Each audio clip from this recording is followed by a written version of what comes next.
Hi, I'm Lucas. This is Review 3, and today I want to talk about McKinley Dixon's fourth album, 2023's Beloved Paradise Jazz. Beloved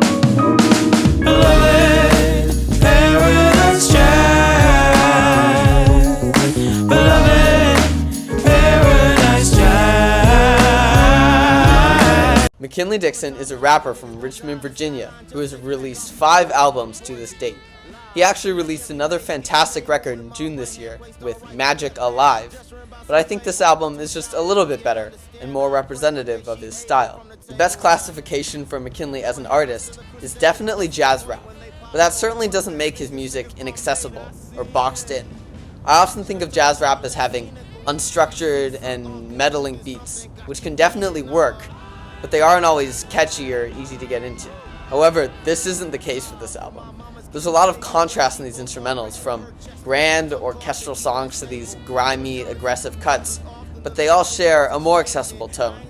This is an album which I can definitely give a close, dedicated listen, but it's also full of songs that I consistently listen to on my drive to school. I also like the use of string sections in this album. They add to this grandiose feeling that McKinley Dixon is trying to create, and they're always used tastefully. It allows him to build up emotions in the instrumentals of the songs, while making them feel complete from the first few bars. It's really a thoughtful and unique addition. I couldn't fully do this album justice without talking about McKinley as a vocal presence. His raspy, expressive voice really fits the album well. It's just like the instrumentals, his voice never gets louder or more intense as the song progresses, just more expressive and emotional. On more of a side note, I didn't really care for the spoken word piece to open the album, as I thought it didn't really introduce the record well, only emphasizing the personal experience-based nature of the album. However, I did enjoy the interlude track before The Story so far, and I think this album does a really good job of using its space well and not making itself too cluttered, even for a 30-minute record.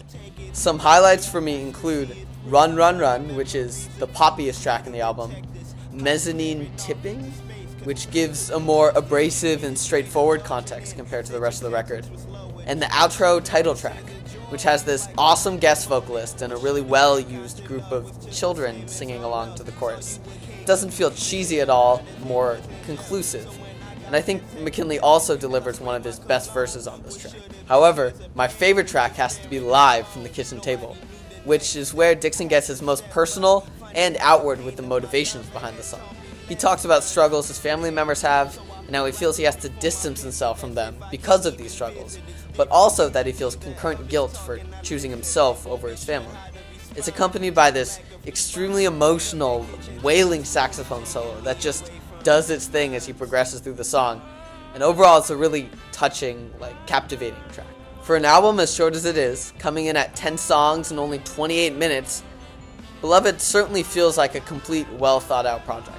It definitely embodies quality over quantity in respect to a body of music. It's an ultra-concentrated, complex but digestible, enjoyable album that he clearly spent a lot of time on. While I didn't love every track, I love most of them, and I really love the direction McKinley Dixon goes in on this record, and how he's taken it into his more recent work. It's an album that can appeal to the most trained musicians, but it also can appeal to people listening on a surface level. Whether you analyze or simply experience all the work he's put into this record, it's a must-listen either way. Thank you so much for watching, and I'll be back again next time with something new to listen to.